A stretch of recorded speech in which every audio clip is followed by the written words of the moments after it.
I'm so excited today to bring you this esteemed panel. The topic is around building value with AI in health tech and MedTech. Here's the theme. AI is rapidly evolving from a conceptual innovation to an operational imperative across healthcare and life sciences. But the conversation has moved from AI, can AI work, to how is it really building value? How do we how do we build return on investment, and under what business model?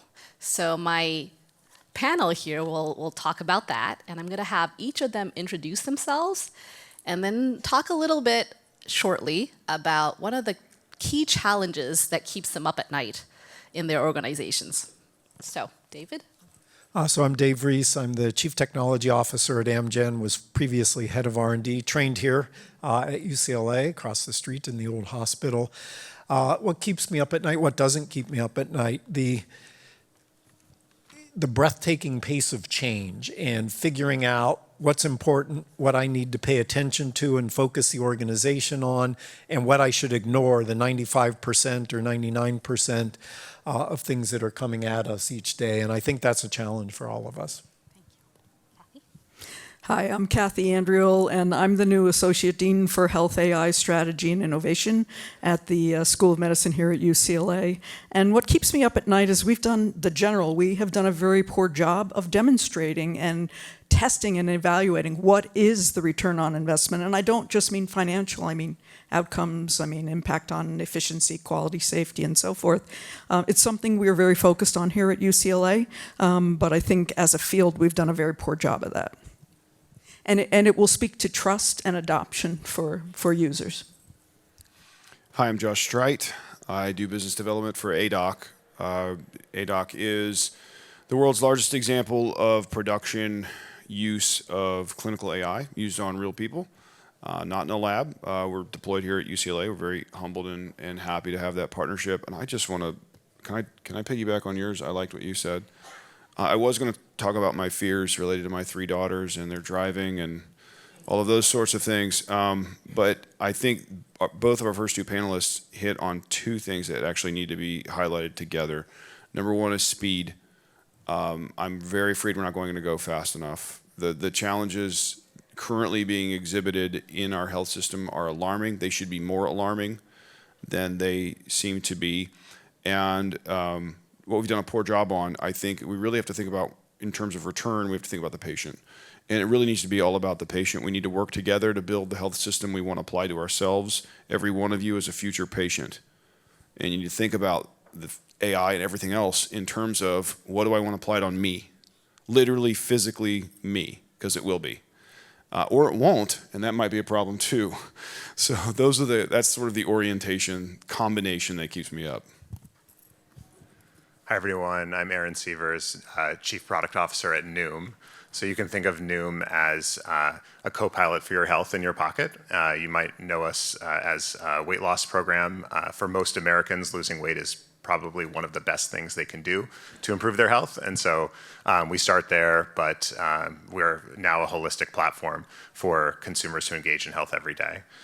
What keeps me up at night right now, the pace of innovation within AI is really, it's almost hard to keep up with. And so I'm really constantly thinking about, are my teams adopting this fast enough? Are we thinking about it the right way with the right strategy? And what does the future look like in software? Having grown up in software, this moment is like the invention of the internet, the invention of the smartphone. Thinking about how you as a consumer will use AI every day and what that means to your relationship with technology, I think is a fascinating way to think about the future and what you might need to build today. If somebody has the ability to ask their phone to make them the app they want for that moment, why would they use ours? So we're thinking about things like that. Circling back on these 2 themes, I heard very clearly pace of innovation, return on investments. We have enterprise organizations here, and then we have startups. I would love to hear a little bit more about, how do you set the organization up for, do you define return on investment when you're bringing in an AI doc or a Noom? How do you think about that, Kathy and David? And then also from your end, Aaron and Josh, how do you set yourselves up so you don't just, you're set up for success when you're faced with an enterprise-wide rollout? First thing I think you have to ask yourself is, what is the problem you're trying to solve? And if you can't answer that, then you don't need an application. Right? So that's the first step. And it can be little pieces. It's not going to do everything all at once. So I think you need to look at that. And then you also need to look at how might it be implemented, and will it fit into the workflow? Will it fit into the point of care tools that we're using currently? Or will it take a total rework, which is probably not going to happen? And is it adoptable? So, and again, I think you have to measure. Medicine is evidence-based in a large extent, not everything, but I think evidence will go far in saying this is a useful tool, you should invest in it. Thank you. Dave? Yeah, it's a great question. And how do you actually measure return on investment for many of these technologies? So we did a few things. We have 30,000 people that we have to organize and get pointed in the same direction. So we established a formal governance around technology and data, which I came this morning from chairing that committee. Just the way we have a committee that oversees our pipeline of candidate drugs. We now look at technology, we look at data. The second thing we did when I became Chief Technology Officer is we decided that as a philosophical guiding principle, we would focus on 8, 10, 12 major initiatives, things that, if we did them right, would move the needle for the patients that we serve, for the company, in some cases, the field. And I told our board of directors, success should be measured on how we're doing on those major initiatives, as opposed to doing 200 pilot projects, which are a lot of fun, but then almost never spawn lasting value for the organization. And a good part of my job is keeping the organization focused on those big initiatives while keeping abreast of everything new that may be of value. Yeah, I would concur on the governance piece. I mean, we have governance as to what gets implemented. Do we need another tool that's doing the same thing? Probably not. Yeah, this idea of death by pilot can be very, very dangerous for startups. Aaron, do you have more to say around that? Sure. So around ROI, we're looking at ultimately the outcomes within the populations using like any intervention. Noom is we look at Noom in terms of, is it delivering what is promised? What's promised to the patient? What's promised to our partners, health plans, employers, health systems that we work with? But ultimately, what's promised to the consumer who's deciding every day that they're going to use this and this is a way that they're going to engage in better health. I really appreciate the advent of value-based care models where you're rewarding the performance of the technology or the intervention on the patient outcome and the cost savings that's being ultimately delivered. And so we have aligned all of our fee structures around that when we work with organizations where we're paid for performance, not just like a per member rate. And so we try to align our incentives with delivering the results as well. So we're looking at, whenever we're rolling out a new feature or idea, we're looking at, well, how do we see that this drives either a leading metric that we look at in terms of it's something that ladders into those outcomes, or the outcomes themselves, if we can't, and what is our hypothesis for how that actually will happen.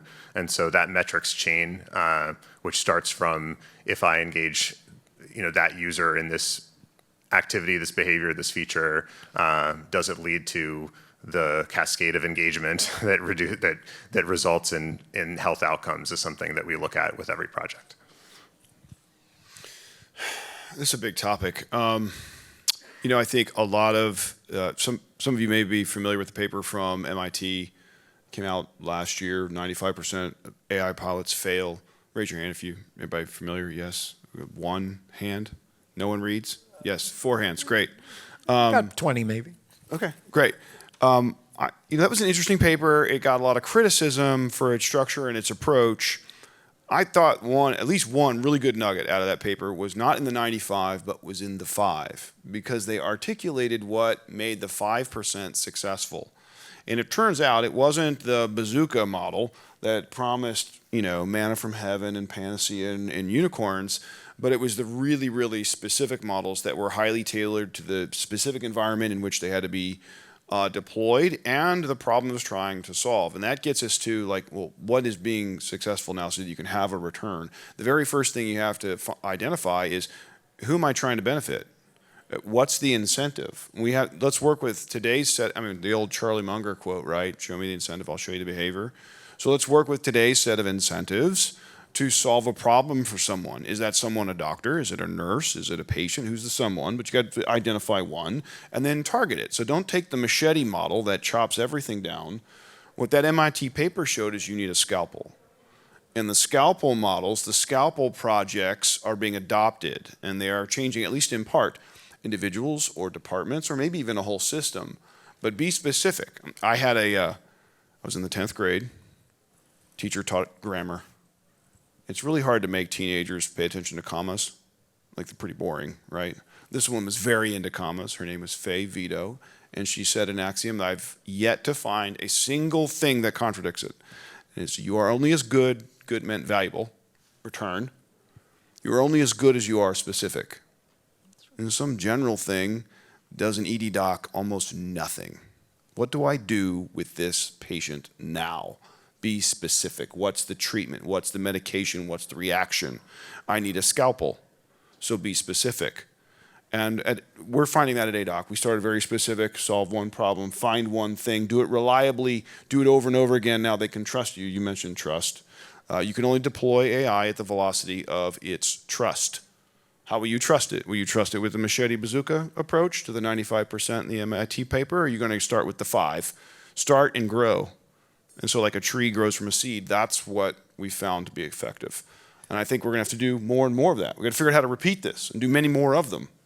Yeah, I'm glad you brought up that paper. I was going to in a moment. It got a lot of press. Beat you to it. See, speed. It's important. The other critical thing, and this is sort of the implication of what you just said, is that, so we have a framework for thinking about new technology. This is not original. We stole it straight from Silicon Valley. It's been used for decades, where if a team is presenting a new project, we think about the technology, the process, how's that going to change or be eliminated, and then the people.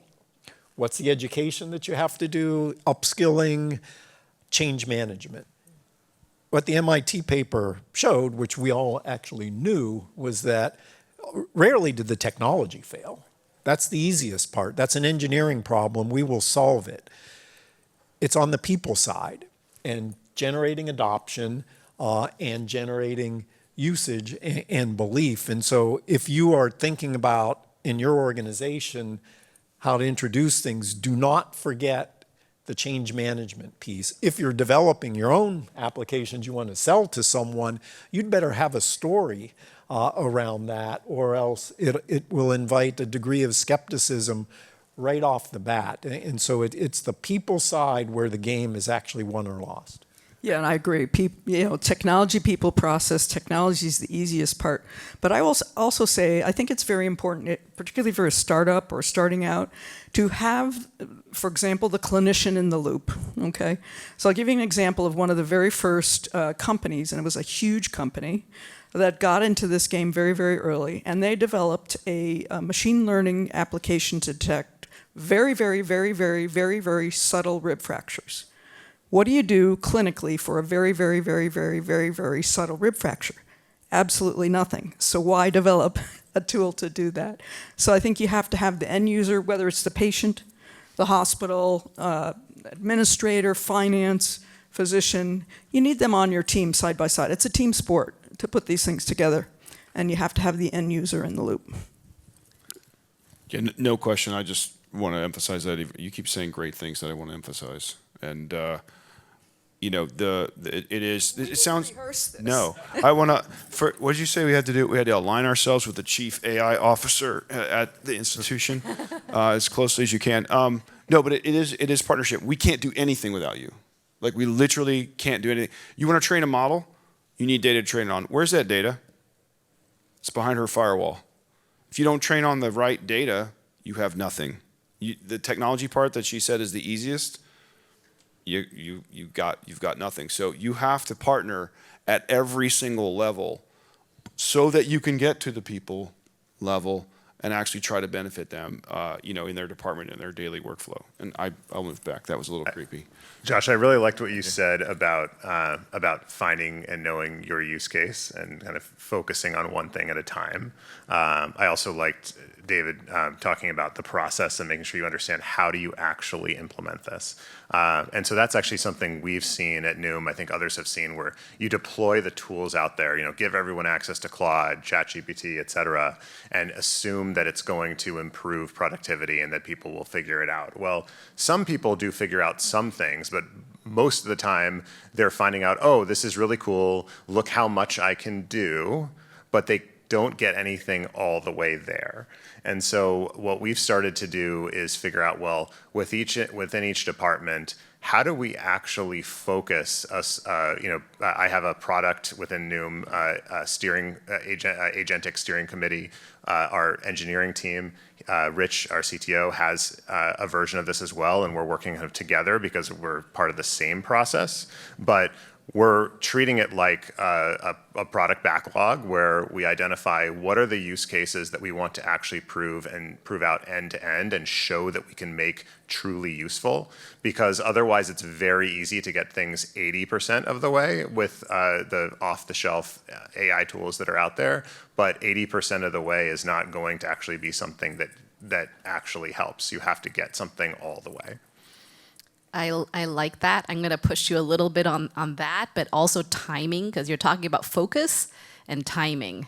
And the 80% to the 100%, can you speak a little bit about what you need to do in the right amount of time? Because if it takes forever, people's momentum's going to get lost. The organization's going to get tired. As well as, I'm going to steer a little differently too, can you comment a little bit about the market access and the pay for performance? Because that takes a long time to get paid as well. So, Aaron. Yeah, so I think a couple of things. One, in terms of the 80% and the time to get to 100%, it doesn't necessarily take a long time. It is about focus and having helping somebody who is charged with proving out that workflow, actually get the right folks in the room, get the right talent in the room, and actually learn how to build context. And if we're talking about AI, these AI models and the tools, they're very good at getting things 80% of the way because the foundational model has already been trained on 80% of the world's data. But that additional 20%, to actually get the job done that you need done in your organization or for your product or for your use case requires that you give it the context and the right prompts, and that just takes trial and error and time and focus to get it all the way there. And that's just using the tools. In terms of value-based care, and I think Noom is we're particularly well positioned in this space to play in some of these value-based care arrangements like CMS Access, for example, which is a new model that Medicare has rolled out to pay based on outcomes in the cardiometabolic space and a couple other areas, because we have a large direct-to-consumer business where we have a cash pay business that is in some cases supporting our ability to take some more risks on our enterprise business in terms of being able to develop those, have the conviction that we can make these models work. But I also think that that's part of the challenge that we all can now take on with innovation, and it's a forcing function for the industry to adopt new ways and more scalable ways to deliver these outcomes. When when there is a fee structure set up where instead of getting paid for the activity and the clinician time put into something, and it's only based on the outcome, and you are able to be a little bit more flexible in terms of the modalities of care and the specifics of the intervention. For example, our app works in between visits typically to help that member every day adopt a healthier lifestyle. And there's all sorts of things that we can do that a clinician can't do in front of a patient when we are able to decide, what message do I send a member at any given time, and we can put an AI model, in the loop to try to personalize the program for the patient. And so when you're getting paid in a way that it just wouldn't be possible to use human clinicians to do all this work, it kind of forces you to think about how do you scale this further. In terms of Dave, from an Amgen perspective, you must think of your drugs paired with AI applications. Can you double click a little bit on market access and how you think about positioning a technology to help patient pathway? Yeah, it's a very complicated topic. You can put it under the rubric of commercialization in a sense, but there are myriad ways that we interact with patients and physicians. It is one of the most highly regulated set of interactions on earth. So your starting point is that set of guardrails and boundaries. And the question then is how do you actually improve that? The reality is the state of the art is not great. The state of the art is not great. So it's a relatively low bar, but I don't have a generic answer for you. This is based on use cases and individual instances, and there will be a wide array of solutions. What I do believe is that if we're sitting here a decade from now, the way those interactions occur will have changed very, very fundamentally. And so the question is, how do you incrementally improve month after month, year after year? I want to pivot a little bit more to data, especially when there are new technologies, startup companies approaching a large organization such as UCLA, for example. Data ownership, shared data, commercialization of that shared data becomes a huge topic. IP sometimes, co-development. I'd love to understand how you think about that and address that. Yeah, well, the model is the data, and the data is the model. So having access to heterogeneous, really diverse data of both normals or no disease, and disease is very, very important to have. I personally believe, and we feel in the healthcare system, that you're the stewards of patients' data. So for me, it's problematic to see entities, quote unquote, selling data. But I think there are other ways, and you mentioned some. You can co-develop with industry and share it in a way that patient information is not compromised and so on, using techniques like federated learning, for example, keeping data in-house and you're passing just the weights of the model and not the data. So I think there are ways around it. I think it would be problematic to see healthcare institutions selling data, in my opinion. Yeah, it's a big topic. Kind of already mentioned. The health systems are the ones that have the data that the models need for training, or that you don't have an effective tool.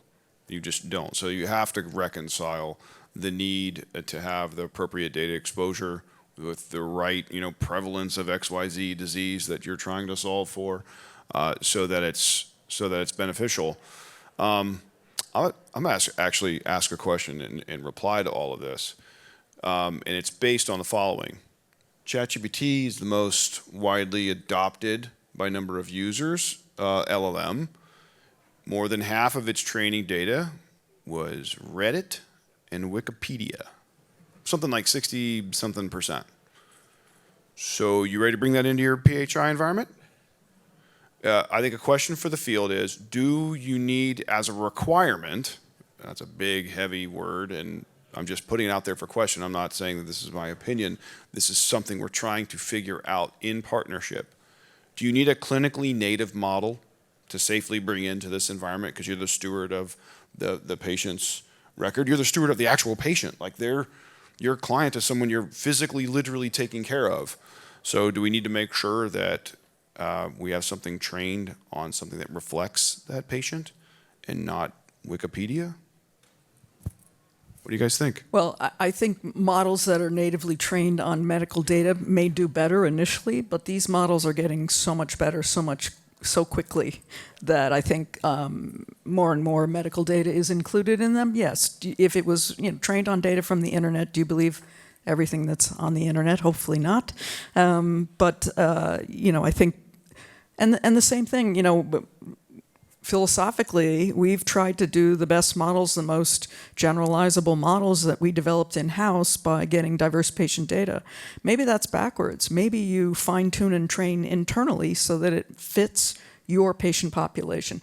But that's not how we can do it based on the regulatory There's the risk rules. of overfitting and for one environment. And so then the next patient that shows up is not from your town. And then the models apply to it. So this is why this issue is hard to fix. Speaking to the model training data set, so I think I'll go back to outcomes and say, well, medicine is evidence-based. We need to have the regulations in place where we understand how to evaluate these models in a medical setting. We need to build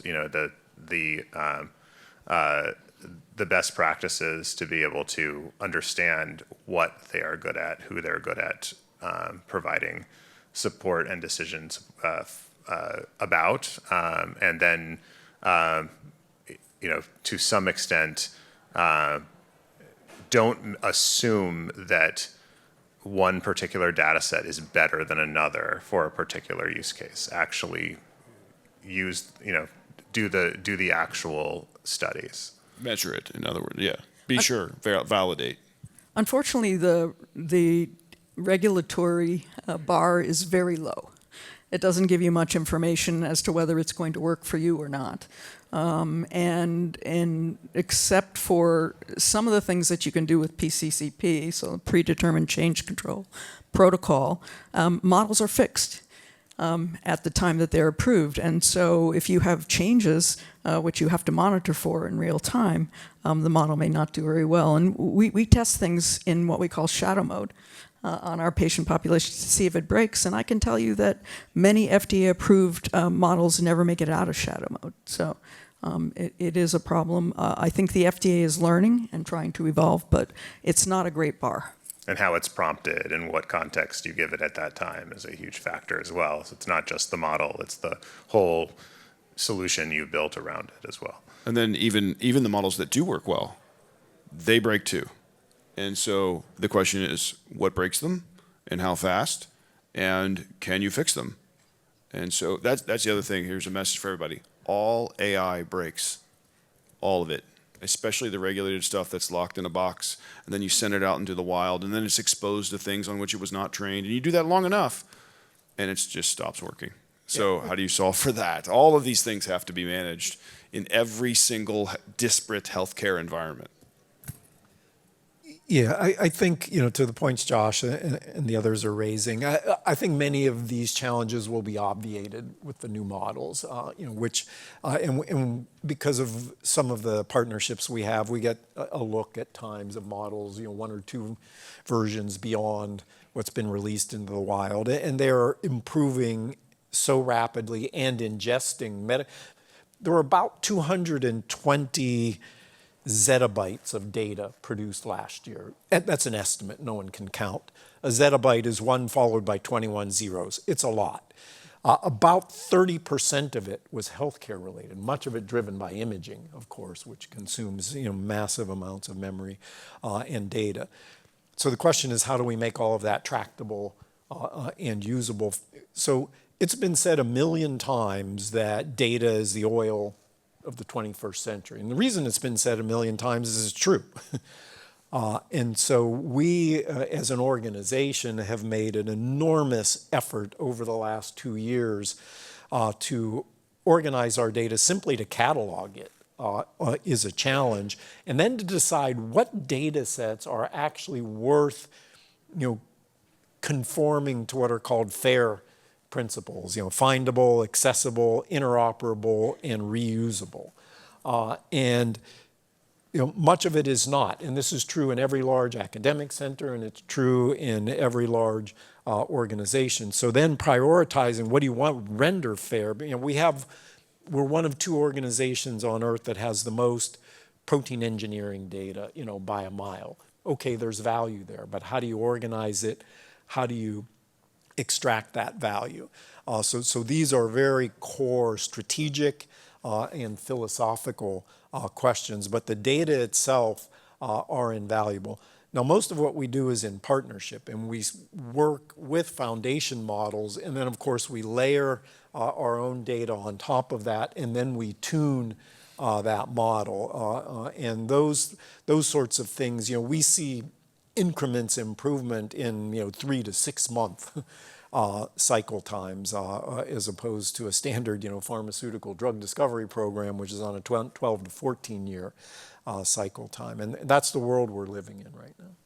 Yeah, but more than 1,000 FDA-approved models are not foundation models. They were developed under supervised machine learning, and and they're restricted. Yeah, no, you're exactly right. And the implication of what you just said is, so we live in a moment now where the technology has outstripped the regulatory framework. It's outstripped even our ability to conceptualize some of these things, and it is going to be an uncomfortable and bumpy transition period. There's simply no way around it. I think one of the things you have to do is simply accept that. Your quality of life will go up if you simply accept that that's the case, and then focus on what you can do pragmatically. I'm interested in on this piece of that about data, patient data, and how to build the compliant data sets for the model training that we need, and whether there's been any innovations around like tokenization and best practices for like how do we actually build the data set that is compliant, that is anonymized, that patients have consented to. Is that? So I would say a lot of that has not been done in institutions. I think you're in industry. I think you are more regulated than we are in institutions. You've had to do it. What we can do is even work with identified data if it's not leaving, and oftentimes you have to be able to match up data. So we see a lot of repeat development of tools to do exactly what you're saying. And I would say in building a model, 70% of the problem or process is spent on data wrangling. Okay, finding the data, which would be helpful for drug development.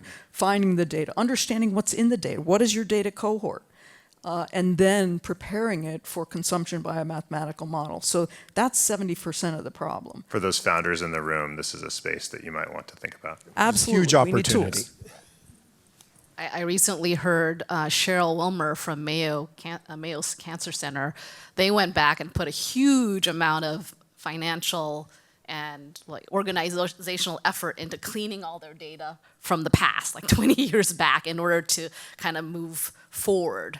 So, it sounds like you've done that as well at Amgen for drug discovery. It's a work in progress. It always is. So it sounds like from a model perspective, the models are evolving, quickly changing. That's not as huge of an issue. Can you talk a little bit about the workflow or any of sort of operational inefficiencies where AI could provide an advantage in the drug discovery or even biologics manufacturing, any of that? And then on the enterprise and startup side, anyone who wants to go first can go.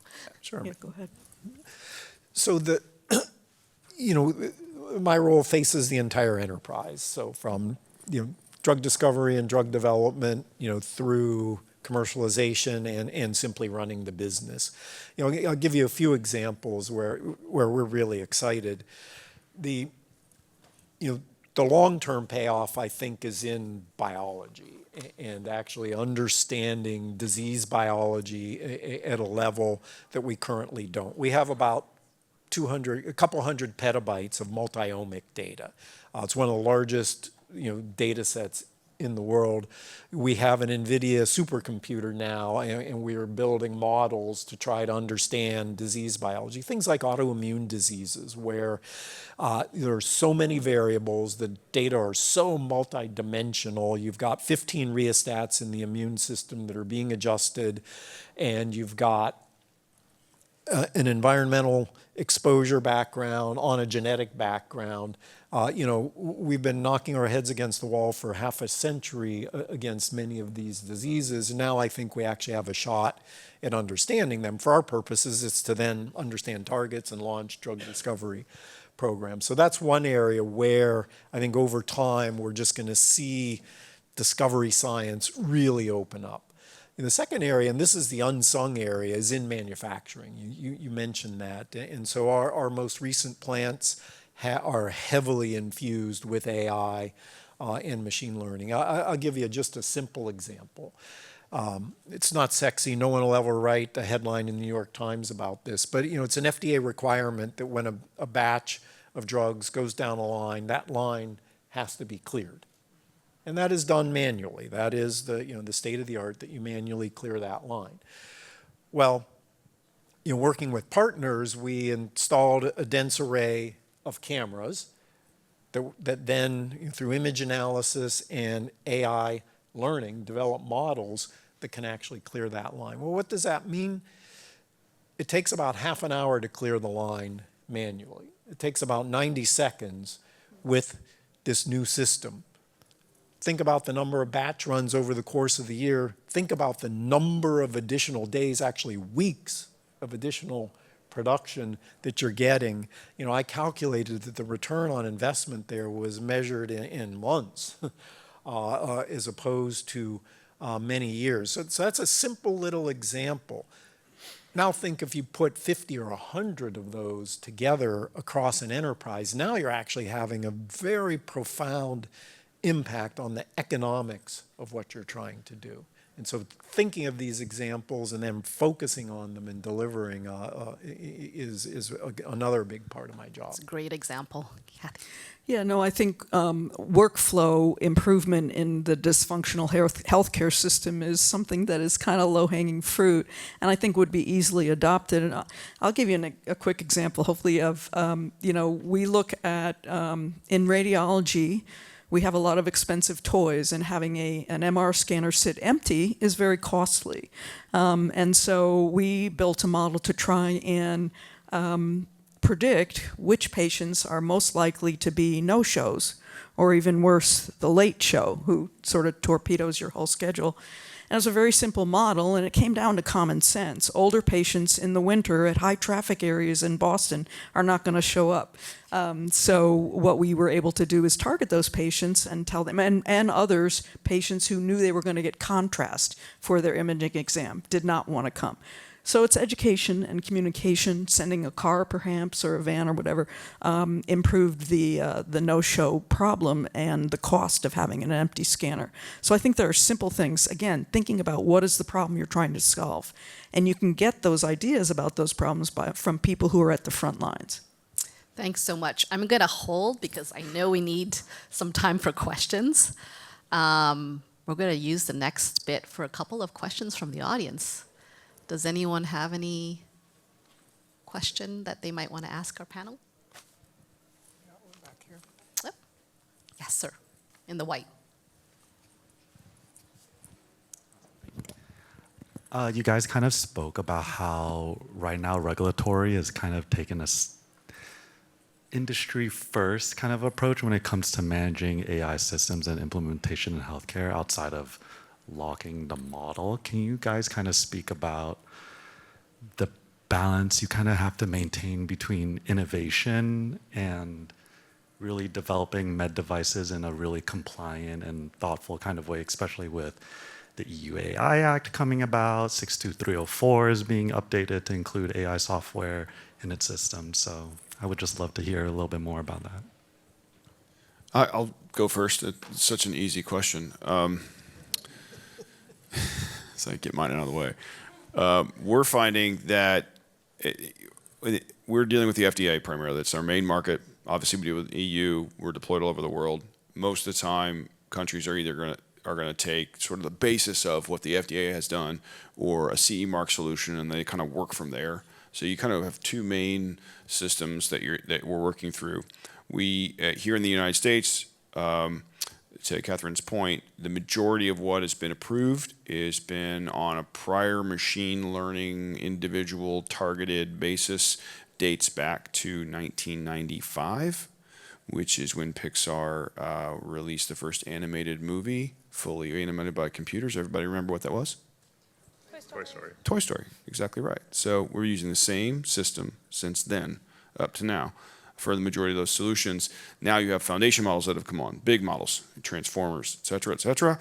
All the panelists are correct. They move way faster, they handle way more, and the FDA has no process for them whatsoever. So what we're actually having to do, and it is taking longer, and time is money, thank you, Ben Franklin, we have to actually work with them to create new processes. And there's literally no other way around it. So we're working hand in hand with them. I'm sure they're working with other vendors, but we're working quite a bit with them to help evolve their processes forward. It's our belief is very much a rising tide in all boats, and we'll be one of the boats. Maybe a big boat, maybe not, we'll see. But that's our work is directly with the regulators to evolve us all forward together, because we literally can't do without them. Any other questions? Yes, please.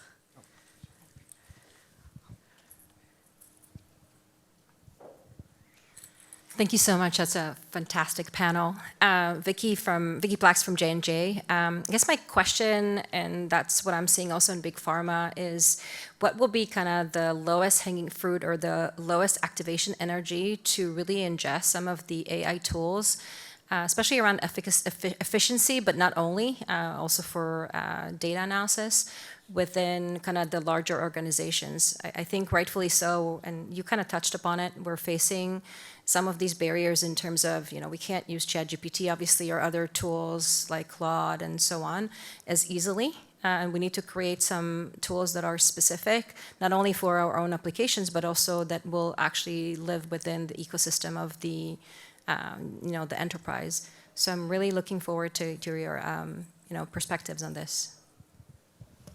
Yeah, sure. I'll go back to what I said earlier. The first thing we did was create a governance mechanism, and then we created an extensive educational program to upskill people, to enable them to actually use the tools. But the flip side of what you're saying to me is something very important, which is this is an era where, if you're younger and you're earlier in your career right now, to me the two essential qualities will be curiosity and being a self-starter. Because the world is changing so rapidly. When I look to hire more senior leaders now, if they don't have that, it's pretty much game over. Because in the old days, you could be an absolute expert. I'm an oncologist. You could be an expert oncologist in biopharma and move up the ranks. Now that's kind of table stakes and maybe 20% of what you need. So I think it's looking for people that are able to capitalize on these things, and then giving them what they need to move forward within institutional guardrails. Totally agree. These tools reward people that can roll up their sleeves and figure it out, and so we're just looking for people that can have a knack for getting things working and figuring out how to make things useful. And on a specific side, I think hopefully these tools will expedite and decrease cost of having to develop drugs, finding cohorts of patients that will fit your need, and repurposing perhaps of drugs that you couldn't possibly. Yeah. I mean, the end game is clearly, tackling our two existential problems. The success rate, it's 8% right now for drugs that go into the clinic. When I was head of R&D, I told my son, if I failed 80% of the time, I'd be the greatest ever by a mile. We have to do better than that. And then reducing the cycle time. We can't wait 12 to 14 years for an important drug reaching patients with serious illnesses. You just nailed it. I don't know if you meant to do this or not. I would sum all this up because this sign says wrap up and sum up. AI solves for time, which is the most precious commodity. You have 86,400 seconds a day. That's it. So you're trying to get more out of your time. And whether you're a leader at an academic center, a pharmaceutical company, a startup, etc., we're all just trying to solve for time. 86,420 seconds. Seconds. Wow. Well, that's a wonderful way to end this panel. AI is going to help us solve for time and efficiency, and this whirlwind tour has been exceptional. Thank you, and help me thank my panelists.